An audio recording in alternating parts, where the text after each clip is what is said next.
시간 우리 믿음의 고백을 드림으로 말씀 앞에 나가도록 하겠습니다. 하나님 나를 사랑하신다. 하나님은 내 인생에 크고 비밀한 계획을 가지고 계신다. 하나님은 오늘도 나와 동행하셔서 그 계획을 이루어 주신다.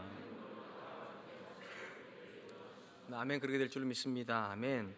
한자어로 믿는다라고 하는 말을 나타내는 믿을 신자는 사람인의 말씀 원자가 붙어서 구성된 단어입니다. 이는 우리가 누군가를 믿는다는 것은 그 사람의 말을 믿는다는 뜻을 가리킵니다. 성경적으로 볼 때에도 우리가 하나님을 믿는다 할 때 가장 구체적인 표현은 하나님의 말씀이 내 삶에서 이루어진다는 걸 믿을 때 우리는 믿는다라고 그렇게 말하는 것입니다.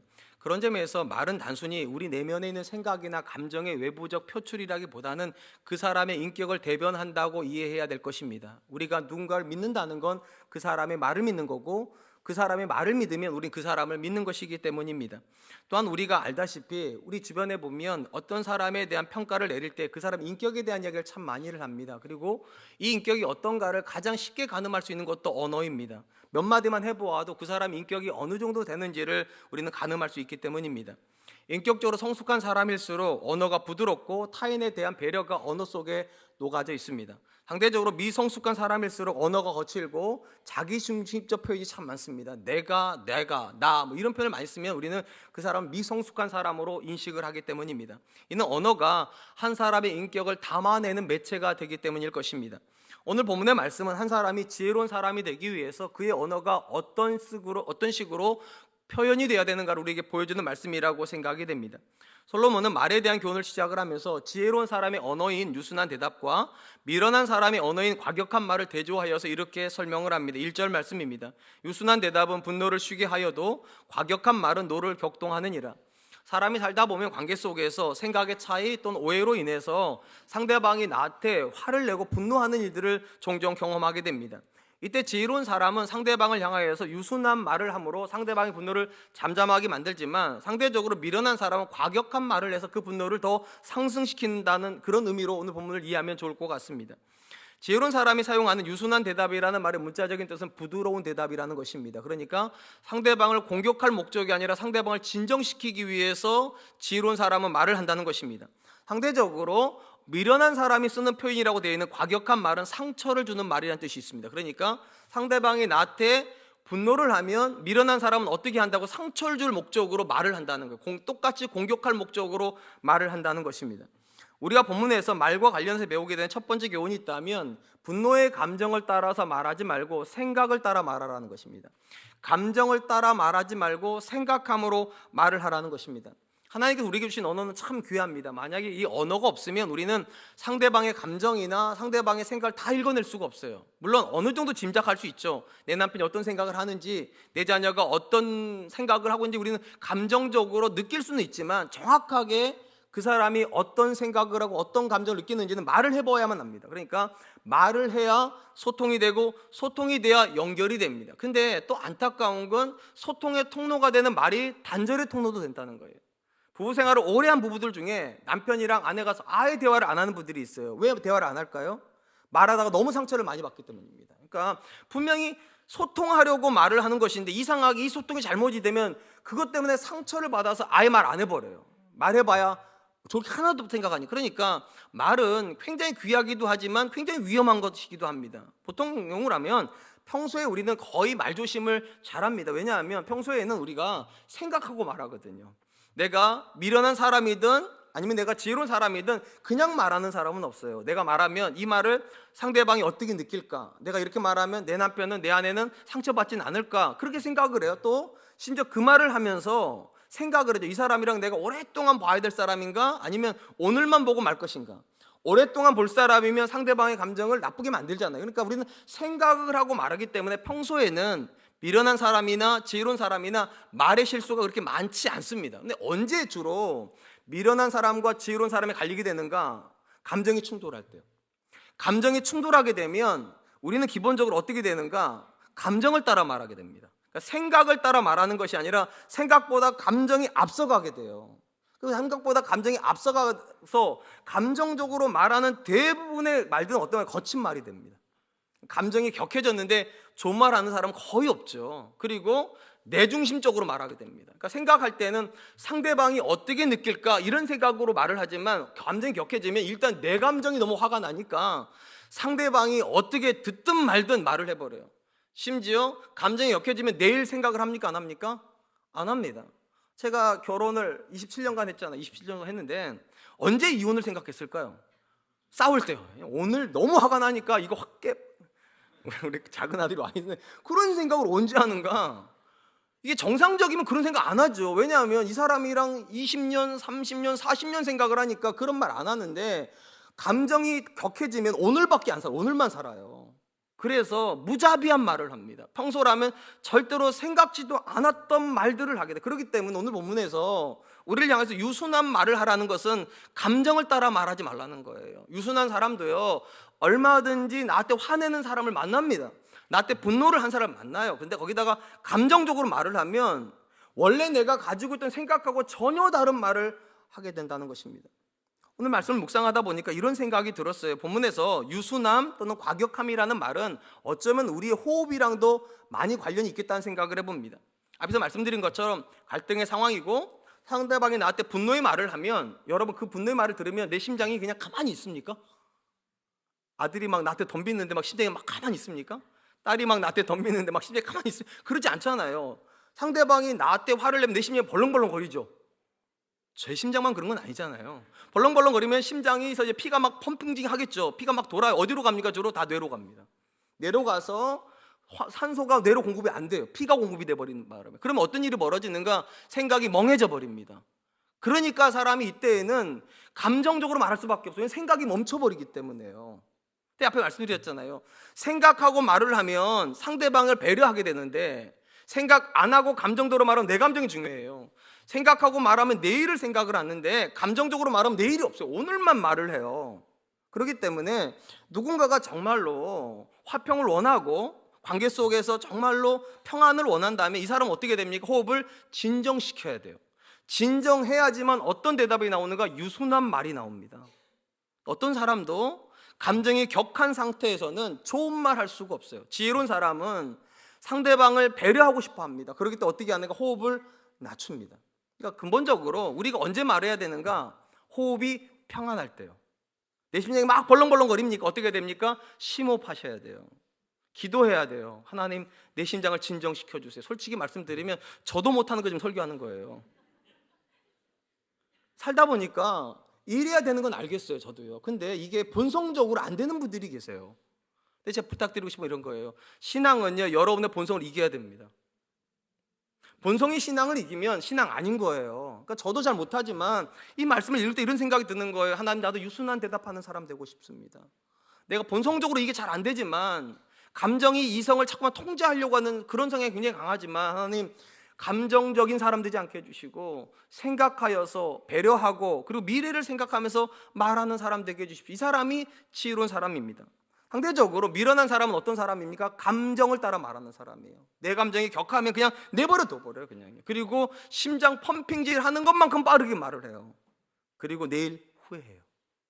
오늘 본문에서 잠언은 이렇게 말을 하면 누군가가 격앙된 감정을 가라앉히고 유순한 대답을 했을 때, 또 반대로 누군가가 격앙된 감정을 그대로 놔두고서 격한 말을 했을 때 어떤 일들이 벌어지는가? 본문 말씀 2절입니다. 지혜는 자의 혀는 지식을 선히 베풀고, 밑줄을 그으세요. 지혜로운 자의 혀는 지식을 선히 베풀고 미련한 자의 입은 미련한 것을 쏟느니라. 갈등의 상황에서 지혜로운 사람은 어떻게 한다고요? 갈등을 원하지 않기 때문에 호흡을 가다듬습니다. 그리고 감정을 따라 말하려고 하는 것이 아니라 생각을 따라 말을 합니다. 어떤 생각이요? 내가 어떤 말을 해줘야 우리 아이가 마음이 평안해질까? 내가 어떤 말을 해줘야 내 남편의 흥분이 가라앉을까? 그걸 생각해 보니까 예전에도 이 비슷한 일로 싸웠던 기억이 나실 거예요. 분명히 그때도 내가 이 말을 했더니 내 남편이 막 화를 내요. 그러면 어떻게 하면 그 말 안 해야 돼요. 예전에 보니까 내가 내 아내한테 이런 말 했더니만 조금 수그러들어. 그럼 그 말을 하면 되는 거예요. 지혜로운 사람이 자기가 가지고 있는 지식과 자기가 가지고 있는 경험을 언제 쓰는가? 호흡이 가라앉을 때요. 그래서 보면 이렇게 되는 거예요. 지혜로운 사람은 지식을 선히 쓴다고. 그러니까 지혜로운 사람 안에 관계를 맺어오면서 가지고 있는 지식이 있어요. 내 남편은 이런 말하면 화가 나고, 내 아내는 이런 말하면 분노가 가라앉고, 우리 아이는 이런 말하면 자극이 되고, 우리 아이는 이런 말을 하면 순종적이 된다. 이거 우리 경험 다 알고 있어요. 그 상황에서 지혜로운 사람은 그 지식을 끄집어옵니다. 그리고서 그 지식을 가지고 철저하게 상대방의 마음을 만져주려고 해요. 그러면 가라앉아요. 상대적으로 오늘 본문에 보니까 미련한 사람은 미련함을 쏟는데요. 갈등의 상황에서 무슨 말인가 하면, 미련한 사람이라고 그래가지고 지식이 없지 않아요. 미련한 사람이라고 경험이 없지 않아요. 미련한 사람도요, 싸우면서 체득하는 게 있잖아요. 다음번에는 내가 내 아내한테 이렇게 하지 말아야지. 저도 엄청 결심해요. 다음번에 내 남편한테 이렇게 하지 말아야지. 여러분도 엄청 결심해요. 근데 똑같은 싸움의 자리에 들어가면 다르게 합니까? 못해요. 왠지 아세요? 감정이 앞서버리면 경험 소용없어요. 감정이 앞서버리면 지식 소용없어요. 그래서 격양된 마음으로 싸우는 사람들은요, 배운 사람이나 못 배운 사람이나 똑같이 싸워요. 머리끄댕이 자꾸. 대학교 나온 사람이나 초등학교 나온 사람 머리끄댕이 격양이 되면 똑같아져요. 그럼 지식이 언제 쓰여지는가? 차분해질 때요. 그때만 지식이 발휘가 돼요. 근데 미련한 사람은 생각을 따라 말하려고 하는 것이 아니라 감정을 따라 말하다 보니까 분명히 지식도 있고 분명히 경험도 있고 이전에 분명히 내가 그렇지 않겠다고 결심까지 했는데 감정이 앞서버리면 지식은 아무 소용이 없어요. 그래서 미련한 사람은 갈등 상황에 미련함을 쏟을 뿐이다. 이 자리에 계신 분들 중에 분명히 굉장히 많은 결심을 하신 분들이 계실 거예요. 다시는 나는 내 아내랑 안 싸운다. 다시는 나는 내 자녀랑 안 싸운다. 다시는 누군가에게 내 분노를 쏟지 않겠다. 다 결심을 하지만 그 좋은 결심, 그 좋은 지식, 그 좋은 경험이 왜 쓸모가 없어지는가? 감정을 따라 말하려고 하기 때문에요. 그래서 오늘 본문에서 첫 번째로 우리가 배우려고 하는 지식은 이런 거예요. 감정이 아니라 생각을 따라 말해야 됩니다. 생각을 따라 말하려고 해야 경험이 의미가 있어요.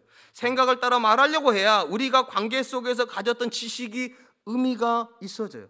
사랑하는 성도 여러분, 사람 간의 관계에서 두 사람을 연결시켜주는 통로도 말입니다. 또한 두 사람을 완전히 단절시키는 것도 말인 경우가 대부분이에요. 그래서 말은 굉장히 위험해요.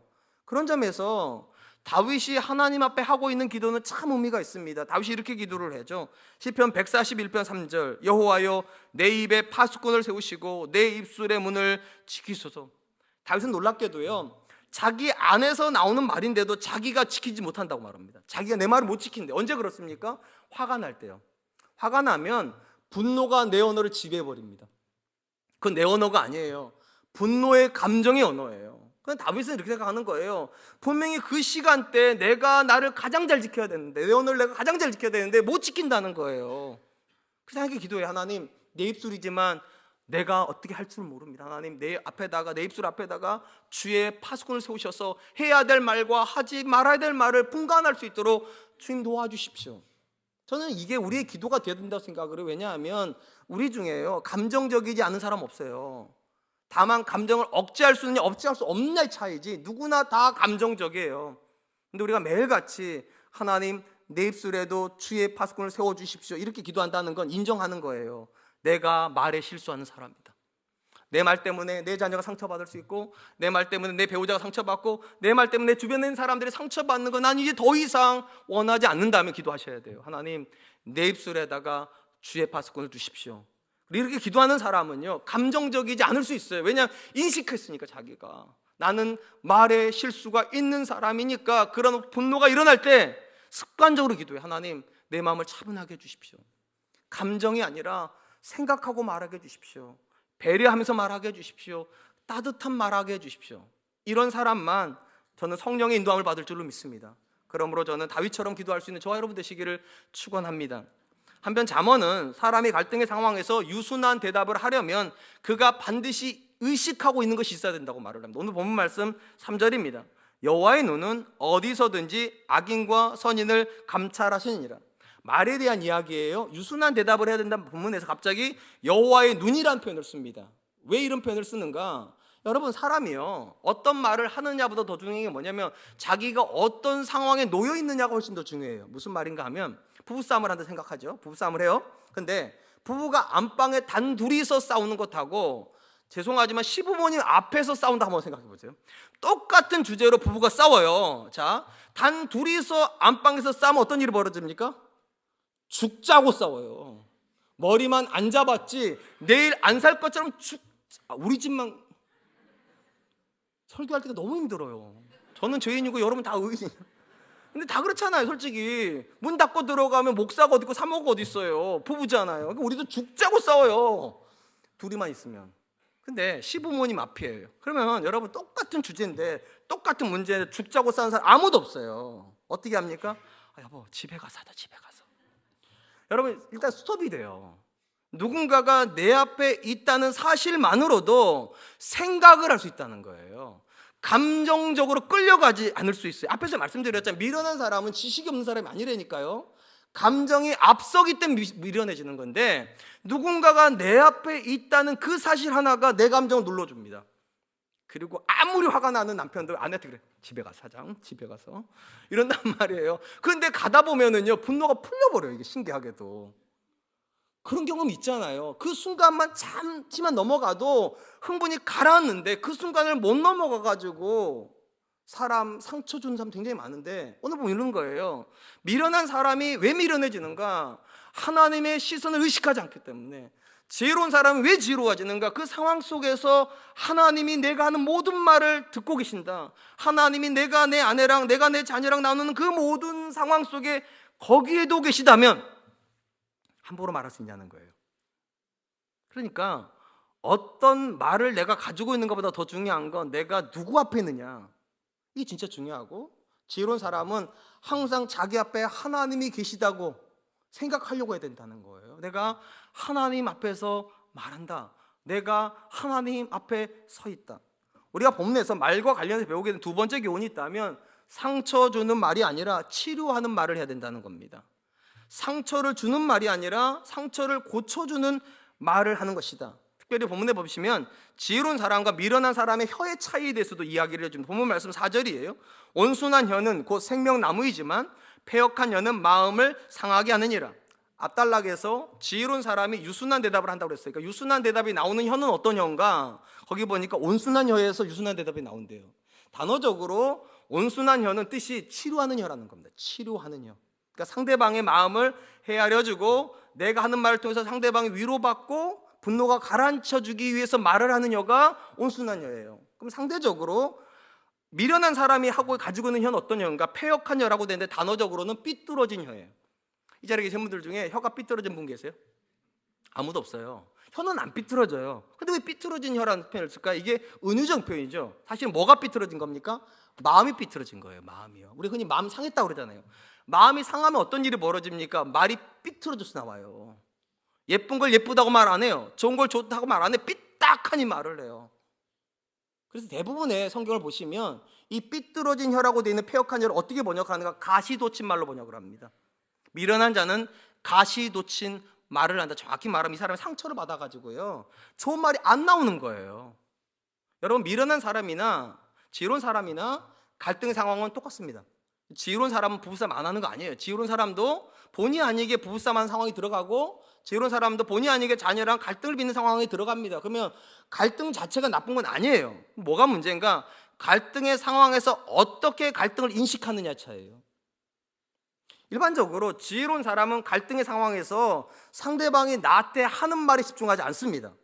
어떤 거에 집중을 하는가? 상대방의 상처에 집중을 합니다. 무슨 말인가 하면, 내 남편이 원래 저런 사람 아닌데 오늘따라 왜 이렇게 나한테 화를 내지? 혹시 내가 내 남편한테 실수를 했나? 내 남편에게 무슨 상처가 있나? 그러니까 이렇게 생각하는 거예요. 상대방이 상처받아서 나한테 화내는 거예요.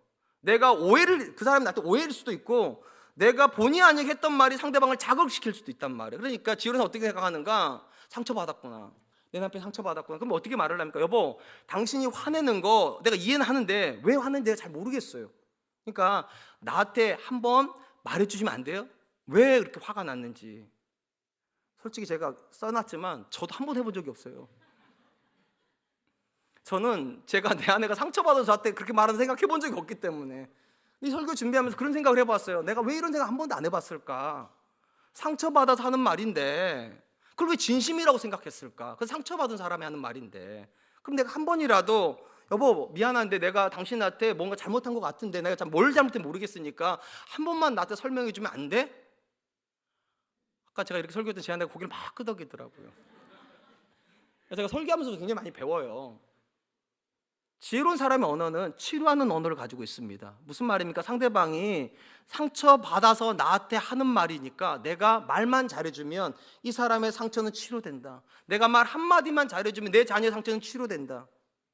그리고 일반적으로 이 치료하는 혀를 가지고 있는 사람이 가장 잘 쓰는 표현이 뭔지 아세요? 그게 미안하다는 겁니다. 이런 거죠. 아내가 나한테 막 말을 해요. 막 하래요. 그러면 미안한데 여보, 내가 진짜 미안해. 근데 내가 당신한테 뭘 잘못했는지 잘 모르겠으니까 한 번만 나한테 설명해 주면 안 될까? 이게 왜 중요하냐면 내가 미안하다고 말하는 순간 상대방은 내가 고의가 아니었구나. 그 말을 한 게 고의가 아니었고 그 행동을 한 게 고의가 아니었구나. 이 사람도 자기도 모르고 그 말을 한 거구나. 자기도 모르고 그런 행동을 한 거구나. 그러면 일단 화가 가라앉아요. 그럼 뭐가 시작돼요? 대화가 시작이 돼요. 그때야 비로소 대화가 시작이 돼요. 상처받은 사람이랑 대화가 안 돼요. 마음이 평안한 사람하고만 대화가 돼요. 그래서 지혜로운 사람은 상대방의 상처를 먼저 인정해줘요. 내가 뭔 행동을 한 것 같은데 나 잘 모르겠는데 어쨌든 당신이 화가 난 거 보니까 내가 잘못한 게 맞아. 미안해. 쓰기는 잘 써요. 저도요. 앞으로는 그렇게 해보려고요. 노력해 보려고요. 기본적으로 누군가 화를 냈다는 거는요, 상처가 있다는 거예요. 성경이 그렇게 말하는 거예요. 상처가 있는 사람이고 지혜자는 그 상처를 만져주려고 한다. 그러니까 여보 미안해. 이 말 훈련하세요.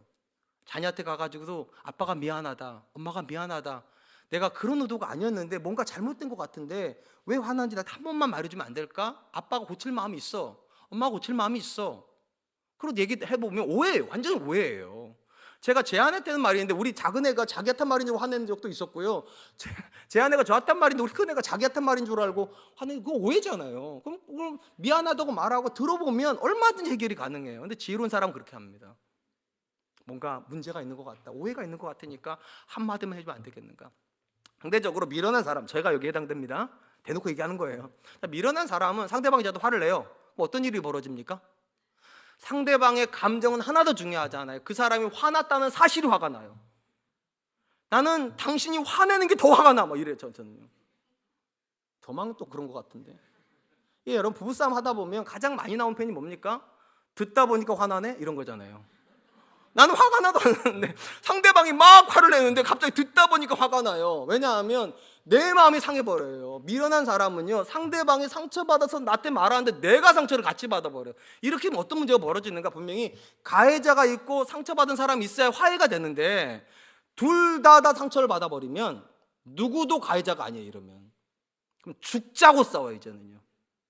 그래서 일반적으로 미련한 사람이 싸우잖아요. 그럼 미련한 사람은 화해 안 합니다. 왜냐하면 자기가 상처받았다고 생각하니까. 상처받은 사람은 사과를 받아야 되지 사과를 안 해요. 분명히 상대방이 나한테 화를 냈다는 건 이 사람이 상처받은 사람이니까 지혜로운 사람은 내가 가해자가 되는 거예요. 그냥 화평을 위해서. 그래서 미안하다고 말한다니까. 그럼 이게 화해가 되는데, 미련한 사람은 상대방이 나한테 화를 내면 화를 냈다는 이유로 내가 이제 피해자가 돼버려요. 그럼 둘 다 피해자인데 누가 사과를 해야 될까요? 그래서 집안에 미련한 사람 한 명이 들어가 있으면요, 집안이 진짜로 힘들어져요. 미련한 사람은 자기 잘못을 인정 안 해요. 먼저 사과하지 않아요. 제가 27년간 제 아내랑 싸우는데 전문가잖아요. 근데 주로 누가 사과를 했을까요? 제 아내가요. 그리고 제가 항상 뭐라고 말해줬어요? 다음은 그렇게 하지 마. 제가 항상 그랬어요. 참 미련한 거죠.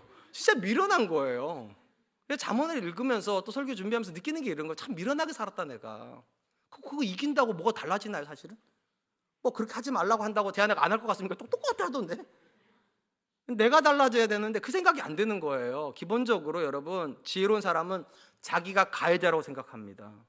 내가 내 남편한테 잘못했구나, 내가 내 자한테 잘못했구나, 내가 내 아내한테 잘못했구나. 그게 먼저 미안하다고 말을 해요. 그럼 관계가 굉장히 쉽게 풀려요. 미련한 사람은 자기가 피해자라고 생각해요. 당신이 그렇게 말해서 내가 화가 난 거라고, 네가 그렇게 행동해서 내가 화가 나는 거라고, 아빠가 그런 말만 안 했어도 내가 그렇게까지 안 했을 텐데 아빠가 그런 말 하니까 내가 화가 난 거라고, 이런 식으로 말을 하면 답이 없어요. 그리고 이런 사람은 관계를 못 풀어요. 앞에 제가 그렇게 말씀드렸잖아요. 지혜로운 사람은 자기가 누구 앞에 서 있는가를 인식하는 거라고. 하나님은 의인과 악인을 감찰하신다고. 하나님이 지금 내 앞에서 내가 하는 모든 말을 듣고 있다는 게 어떤 의미여야 될까? 우리한테 어떤 의미여야 될까요? 물론 말을 조심해야 된다는 의미도 있어요. 근데 가장 본질적인 건 우리가 하나님 앞에서 말한다는 건 하나님처럼 말한다는 겁니다. 하나님처럼 말하려고 해야 된다는 거예요. 성경의 첫 번째 책이 창세기고요. 창세기 1장은 어떤 기록을 가지고 있는가? 말씀하시는 하나님을 소개합니다. 하나님이 아무것도 없는 공허한 세상을 향하여서 빛이 있으라 말씀을 거셨어요. 세상에다가 말을 거셨어요. 그때 어떻게 빛이 생겼어요. 궁창이 있으라고 말씀하셨어요. 궁창이 생겼어요. 새가 있으라고 말씀하셔서 새가 생겼어요. 바다가 있으라고 말씀하셔서 바다가 있어요. 무슨 말인가 하면 하나님의 모든 말은 생명이 됩니다. 그게 하나님의 말씀의 특징이에요. 하나님의 말 안에는 생명이 들어가 있기 때문에 그 말이 들어가는 순간 생명이 살아나요. 제가 만들어내는 말이 아니에요. 요한복음에 이렇게 되어 있어요. 요한복음 1장 4절 말씀, 그 안에, 여기서 그는 말씀입니다. 그러니까 이렇게 읽어도 돼요. 말씀 안에 생명이 있었으니 이 생명은 사람들의 빛이라. 하나님의 말씀이 들어가는 곳마다 생명이 살아나고 그것이 빛이 된다는 건 그게 우리의 지향점이라는 거예요. 우린 빛을 지향하잖아요. 그러니까 저와 여러분들이 하나님의 자녀가 되었다는 건 하나님의 언어가 내 언어가 되어야 된다는 거고요. 하나님의 언어의 특징은 무엇인가? 말 안에 생명이 들어가 있는 거예요. 그래서 남편이랑 아내가 대화할 때 아내가 남편의 말 속에서 위로를 받아야 돼요. 자녀가 아빠랑 대화할 때 위로를 받아야 돼요. 그리고 격려를 받아야 돼요. 그리고 말하는 게 너무 즐거워야 돼요. 난 당신이랑 말할 때가 제일 즐거워. 혹시 아내한테 이런 얘기 들어본 적 있으세요? 안 들어봤으면 말을 마세요. 제가 가끔 듣는다니까요. 제가 가끔 들어요. 당신이 있을 때가 참 좋아. 왜 그럴까요? 죄인이 미안하다고 말을 하면은요, 그 미안하다는 말을 듣는 사람이 살아요. 참 신기하게도요. 여보, 내가 당신 너무 힘들게 했지. 앞으로는 안 그럴게. 앞으로는 잘해볼게. 그럼 이게 참 살아요. 신기하게도. 그리고 그런 사람이랑 대화하면 즐거워요. 근데 우리는 이런 단어를 잘 말 못합니다. 자녀가 아빠한테 와서 이렇게 말합니다. 아빠 힘들어요. 그 아빠 뭐라 말합니까? 야, 아빠가 얼마나 힘든지 가르쳐 줄까? 인생이 얼마나 힘든데 너 지금부터 그따구로 살면 어떻게 하려고 그러냐 앞으로. 죽여요. 그냥 죽여버려요. 남편이 힘들게 일하고 돌아왔는데 아내가 이렇게 말해요. 여보, 오늘 내가 얼마나 힘들은 줄 알아? 거실을 청소했더니만 주방에서 설거지가 따그닥거리고 설거지를 줬지만 세탁기에서 빨아달라고 너무 빨아도 그때 또 안방에 이불은 왜 흔들부러져 있고 애들 방에 왜 이렇게 내가 하루 종일 하다 보니까 지쳐가지고 이래. 그랬더니 남편이 뭐라고 말하는지 아세요? 넌 좋겠다. 넌 집에서 사물이랑 싸우잖아. 난 사람이랑 싸워. 우리 바꿔서 한번 살아볼래? 살리는 언어가 아니라 죽이는 언어예요. 그 말이 들어가면 살아야 되는데 이 말 한마디 해주면 안 돼요?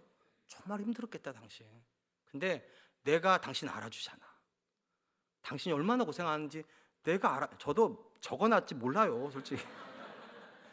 근데 그걸 한마디 해주면 아내가 얼마나 좋겠어요. 사실은 알아주는구나 내 남편이. 내가 의미도 하나도 없는 것 같은 이 일을 하는 걸 내 남편이 알아주는구나. 그럼 살죠. 하나님의 언어는 살리는 언어입니다. 빛이 있으라 하면 빛이 있습니다. 궁창이 있으라 말하면 생명이 부여가 돼서 궁창이 생깁니다. 바다가 있으라 말하면 그 바다가 생명을 받아가지고 바다가 됩니다. 여러분들이 여러분의 자녀한테 사랑한다 말하면 그 자녀는 사랑이 됩니다. 여러분이 여러분 배우자한테 괜찮아 당신만 있어도 하면 그 사람은 정말 좋은 사람 됩니다. 저 여러분이 그런 사람 되면 참 좋겠다 생각을 합니다. 사랑 성도 여러분, 사람과의 관계 속에서 우리는 창조가 되어서 우리는 관계 속에 창조가 되었고요. 우리가 예수 믿는 사람이 되었다는 그 관계에다가 생명을 불어넣는 사람이 된다는 거예요. 어떻게 해요? 생명의 언어로요. 하나님께서 그 말씀 안에 생명을 담아서 말씀하시는 것처럼 저와 여러분들이 생명을 담아서 자녀한테 말을 해주고 생명을 담아서 부모에게 말을 해주고 생명을 담아서 배우자에게 말해주면 그 관계가 망가질 수가 없겠죠. 오해가 생길 수도 있어요. 분명. 그런데 그 오해조차도 치료하는 혀를 가지고 있는 사람은 오해를 오해로 만들지 않죠. 미안하다고 말하고 내가 고칠게. 한 번만 나한테 말해줄래? 한 번만 아빠한테 기회를 줄래? 이렇게 말을 하면 상처받을 일이 없지 않겠습니까? 그러므로 여러분 치료하는 혀를 가지십시오. 생명 있는 말씀을 할 수 있기를 축원드립니다.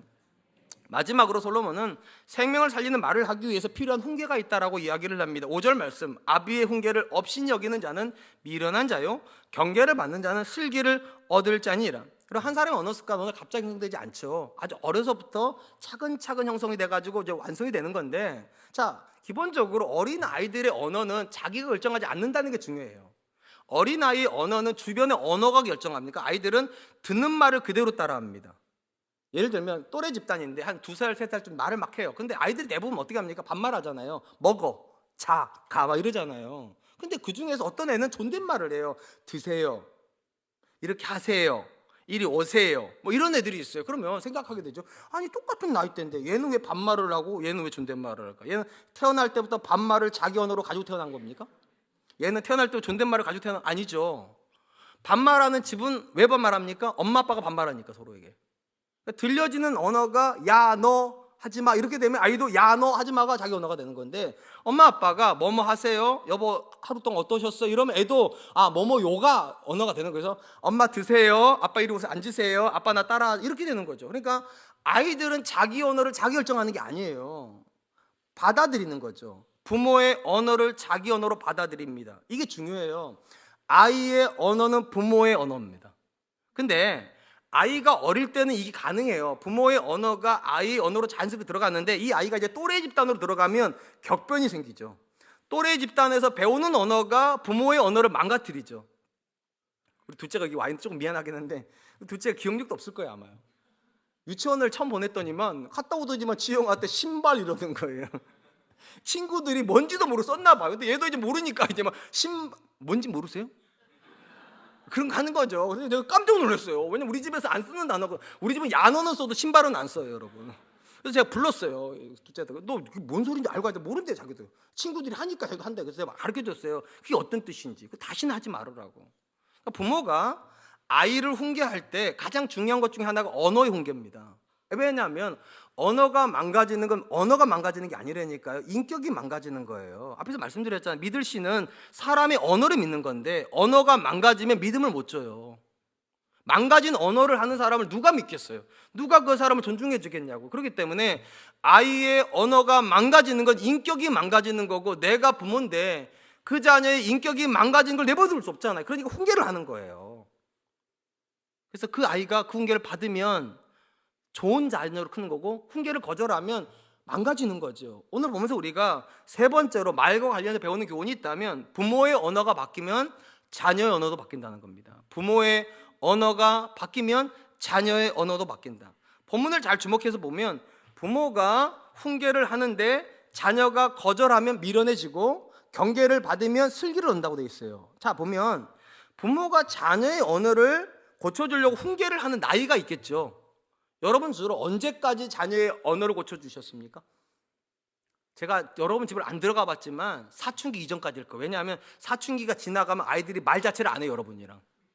그러니까 못 고쳐줘요. 고쳐주고 싶어도 못 고쳐요. 그러니까 들어가서 말을 시켜야 되는데 나가 이래버린단 말이에요. 말을 못해. 그러니까 언제 고쳐주는가? 사춘기 이전이에요. 그러니까 12살 이전에 아이들의 말을 고치려고 하는데 보통 이때쯤 되면 부모의 말 듣잖아요. 근데 논문을 보면 부모가 말을 고쳐주려고 훈계를 하는데 자녀가 부모의 말을 업신여긴대요. 이게 우리는 그냥 읽어서 그냥 지나가는 거지만 이건 불가능한 일이에요. 왜냐하면 이스라엘은 가부장 사회예요. 아버지가 절대 권위를 가져요. 근데 이 아버지가 아이한테 말을 고치라고 했는데 이 아이가 안 고친다? 있을 수 없는 일이에요. 근데 본문이 그렇게 돼 있어요. 훈계를 하는데 아이가 업신여기면 미련한 자가 된다. 그럼 도대체 아이는 왜 업신여기냐는 거, 부모의 말을요. 정확히 말을 하면 업신여기는 게 아니에요. 업신여길 수밖에 없어지는 거예요. 무슨 말인가 하면 앞에 말씀드렸잖아요. 어린 나이서부터 사춘기 이전까지는 누가 언어를 지배한다고요? 부모가요. 부모가 언어를 들려줍니다. 아이는 그대로 답습하는 거예요. 부모가 반말을 해요. 아이도 반말을 해요. 부모가 부정적인 말을, 아이도 부정적인 말을. 근데 부모가 아이한테 이렇게 말하는 거죠. 야, 너 왜 그따구로 말하냐? 부모한테는 존댓말 해야지. 그리고 긍정적인 말 해야지. 형제끼리 좋은 말 해야지. 자, 아이한테 훈계를 해서. 근데 아이가 고치려면 뭐가 받게 됩니까? 리슨이 바뀌어야 돼. 리슨이요. 존댓말이 들어와야 따라할 거 아니냐고요. 긍정적인 말이 들어 따라할 거 아니냐. 근데 부정적인 말을 주고서 고치라고 하니 아이가 못 고치는 거예요. 업신여기고 싶은 게 아니라 업신여겨지는 거라고요. 근본적으로 원본이 안 바뀌면 복사본은 안 바뀌어요. 원본이 저와 여러분이에요. 그러니까 부모가 자기의 언어를 바꾸지 못하고 훈계를 하면 자녀는 미련해집니다. 이 아이가 나쁜 아이여서가 아니라 듣는 걸 그렇게 들었기 때문이에요. 부정적인 말만 듣고 생명이 없이 끊임없이 비판하는 언어만 들으면 이 아이는 어떤 상황이 들어가도 비판적이에요. 어떤 상황이 들어가도 부정적이 될 수밖에 없어요. 그렇기 때문에 말하는 거라고요. 바꿔야 된다고. 부모의 언어가 바뀌지 않으면 자녀는 부모의 언어를 업신여겨요. 업신여긴다는 말이 못 고친다는 얘기예요. 못 고쳐요. 그렇다면 부모가 자기 언어를 바꿨어요. 그리고 자녀를 향하여서 앞으로 이렇게 말을 해. 그리고 이렇게 하는 게 좋겠어 했어. 그러면 자녀가 그 부모의 말을 받아들였다 한번 생각했어요. 보니까 자기 보니까 우리 아빠 언어가 바뀌었어요. 우리 엄마가 바뀌었어요. 그리고 서로가 대화를 하는데 굉장히 긍정적이고 생명이 오가요. 그러면 자녀가 그 말을 받아들여요. 받아들이면 어떻게 되는가? 경계를 받으면 슬기를 얻는다. 슬기를. 이 슬기가 뭐냐면 신중함이에요. 무슨 말인가 하면 부모의 언어가 바뀌었어요. 자녀한테 엄마 아빠처럼 말하라고 말을 해요. 그러면 자녀가 이제 말을 하다 습관적으로 예전에 쓰던 말이 나오겠죠. 그때마다 어떻게 보면 머리에서 이게 스톱을 건다는 거. 이게 신중함이에요. 이 말 하지 말라고 그랬는데, 아빠가 이렇게 하지 말라고 그랬는데, 엄마가 이렇게 하지 말라고 그랬는데, 그러면서 점점 언어가 바뀐다는 거예요. 그러니까 처음부터 바뀌지 않아요. 부모의 언어가 바뀌었다고 자녀가 하루아침 바뀌지 않는데 자녀가 신중해져요. 언어를 선택할 때 신중해지고, 신중해지면 어떤 일이 벌어지는가? 자녀 인생이 바뀌어요. 오늘 본문 말씀 6절입니다. 의인의 집에는 많은 보물이 있어도 악인의 소득은 고통이 되느니라. 이 문맥이 말에 대한 본문이라고 했잖아요. 그럼 말의 본문에서 의인은 어떤 사람입니까? 고치는 언어를 하는 사람이고 생명의 언어를 하는 사람이에요. 그러니까 이 부모가 언어가 생명이고 고치는 말을 했더니만 그 집에 보물이 많아진대요. 이 보물이 누굴까요? 부모의 언어를 따라서 생명을 말하는 자녀들이요. 자녀들이 생명의 말을 주고받는 걸 보고 있는 부모는 그거보다 큰 보물이 없어요. 어저께 저희 큰아이가 자기가 입으려고 사놓은 옷이 있었어요. 근데 저희 둘째 언니 저한테 너 입고 가라고. 제가 그걸 카톡으로 보는데 너무 감동이 되는 거예요. 서로가 너 입고 가, 형 고마워 뭐 이러는데 나만 기뻐요? 우리 집이라고? 자녀들이 안 주겠다고 너 왜 입고 갔어? 왜 내 말도 안 듣고 이런 것보다 네가 입고 가. 오늘 네가 입고 가는 게 좋을 것 같아. 자기가 한 번도 입어본 옷도 아닌데 네가 입고 가. 그리고 동생이 형 고마워. 이런 거 보니까 언어가 주고받아지는 언어가 생명인 걸 보는 것이 얼마나 기쁜지, 형제가 서로를 향해서 사랑한다고 말하고 축복해준 말 듣는 게 얼마나 기쁜지, 부모와 자녀가 서로를 축복해준 말이 얼마나 기쁜지, 남편과 아내가 서로를 축복해준 말 얼마나, 이게 보물이죠. 의인의 집에는 그래서 보물이 많아요. 살리는 언어를 하니까. 악인의 집에는 소득이 있다. 악인의 집에도 누가 소득일까? 자녀들이요. 자기처럼 똑같이 말하는 자녀들이요. 부정적으로 말하고 아프게 만들고 상처내는 말을 하다. 그리고 그 사람들의 소득은 뭐 고통이 되느니라. 어떤 부모도요, 자기가 부정적인데 아이도 부정적으로 말하는 거 보고 싶어 하지 않아요. 자기는 막 찌르고 말하지만 자녀들도 막 찌르고 말하는 거 원하지 않아요. 자녀들은 부드럽게 말하기를 원해요. 다 누구나 그래요. 근데 부모가 자기를 못 바꾸면 자기랑 똑같은 자녀를 만나게 된다. 제가 어릴 때 우리 아이들을 얼마나 많이 괴롭혔겠어요. 말로. 제가 말로 먹고 사는 사람이잖아요. 그리고 제 말이 좀 강하잖아요. 어릴 때 우리 아이들을 많이 괴롭혔어요. 그때는 어릴 때 우리 아이들이 제 말을 잘 듣더라고요. 진짜로요. 고등학교 때까지. 그때 막 대학교 때 되면 그때부터 저를 막 공격하는데 이것들이 저한테 얼마나 훈련을 받았는지 말을 너무 잘해요. 너무 잘해요. 내가 너무 아픈 거예요. 내가요. 그러니까는 우리 큰아이 같은 경우는 말을 또 특별히 잘하거든요. 얼마나 찔러대는지 제가 견딜 수가 없어요. 그래서 이런 느낌이 드는 거, 이제 당해보란 뜻이구나. 그래서 제가 느꼈어요. 이렇게 가서 소망이 없겠다고. 이렇게 하면 소망이 없겠다고. 바꿔야 되겠는데 누굴 바꿔야 되는가? 나를 바꿔야 되겠다. 그래서 제가 우리 아이한테, 큰아이한테 이제부터 가급적이면 이제 권유형으로 쓰려고 그러는 거예요. 예전에 명령형이었거든요. 근데 이렇게 보면 어떨 것 같아? 아빠 생각이 이렇게 하는 게 훨씬 좋을 것 같은데. 근데 이게 시간이 좀 지나가니까 우리 아이도 저한테 그렇게 말을 하더라고요. 아빠, 이런 게 있는데 아빠 이렇게 하는 게 어떨 것 같아요? 참 신기하죠. 부모는 자녀를 소득으로 얻어요. 어떤 소득이요? 나와 같은 소득이요. 긍정적인 부모는 긍정적인 자녀를 소득으로 얻습니다. 생명을 가지고 있는 부모는 생명을 가지고 있는 자녀를 얻습니다. 생명이 죽은 부모는 생명이 죽은 자녀를 얻습니다. 부정적인 부모는 부정적인 자녀를 얻습니다. 자녀를 바꾸고 싶으면 누구를 바꿔야 됩니까? 나를 바꿔야 됩니다. 자녀를 안 바꾸고, 나를 안 바꾸고 자녀를 바꾸려면 자녀가 부모의 언어를 무시합니다. 사랑하는 성도 여러분, 한 사람을 판단할 때 가장 중요한 게 언어라고 제가 말씀드렸잖아요. 첫 만남 가면 인상도 굉장히 중요해요. 근데 인상이 아무리 좋아도 말 몇 마디 해보면 이 사람 아니구나 하는 사람도 있어요. 왜냐하면 이 말 속에 인격이 들어가 있어요. 몇 마디만 해봐도 얼마나 따뜻한 사람인지, 얼마나 차가운 사람인지, 가정이 얼마나 화목한지, 그렇지 않은지 다 알게 돼요. 그러니까 한 사람의 인생에서 언어는 굉장히 중요한데 이 언어를 누가 주는가? 자녀가 만들지 못해요. 부모가 줘요. 따뜻한 부모는 따뜻한 언어를 줘요. 온유한 부모는 온유한 언어를 줘요. 생명을 살리는 언어를 가지고 있는 사람은 생명을 살리는 언어를 줘요. 자녀에게 정말로 좋은 인생을 주고 싶으시다면 언어를 바꾸세요. 내 언어를 먼저 바꾸세요. 하나님의 말씀처럼 생명 있는 언어 하세요. 고치는 언어 하세요. 그리고 내가 먼저 바뀌려고 하세요. 반드시 자녀도 바뀌게 될 줄로 믿습니다. 이제 말씀을 맺으려고 합니다. 오늘 본문은 말과 관련해서 세 가지 교훈을 우리에게 줍니다. 첫 번째, 감정을 따라 말하지 말고 지식을 따라 말하려면 생각하고 말해야 돼요. 생각하는 사람만 지식을 쓸 수 있습니다. 생각할 수 있는 사람만 경험을 쓸 수 있습니다. 두 번째, 뭐라고 말합니까? 상처 주는 말이 아니라 생명을 주는 말, 고치는 말을 해야 됩니다. 왜냐하면 하나님의 말은 생명의 말이기 때문입니다. 마지막 세 번째, 자녀의 말을 고치기 이전에 내 말을 먼저 바꿔야 됩니다. 내가 생명의 말을 해야 자녀가 생명의 말을 합니다. 전 저와 여러분들 그런 분들 되시기를 축원드립니다.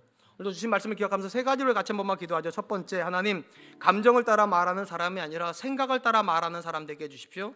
두 번째로, 상처 주는 말이 아니라 고치는 말하는 사람 되게 해주시고 생명을 주는 말하는 사람 되게 해주십시오. 세 번째로, 자녀를 고치기 전에 내가 먼저 달라지게 해주십시오. 내 언어가 살리는 언어, 생명을 주는 언어, 격려하는 언어가 될 수 있도록 주님 도와주시옵소서. 우리 같이 한 번만 기도하겠습니다. 기도합니다.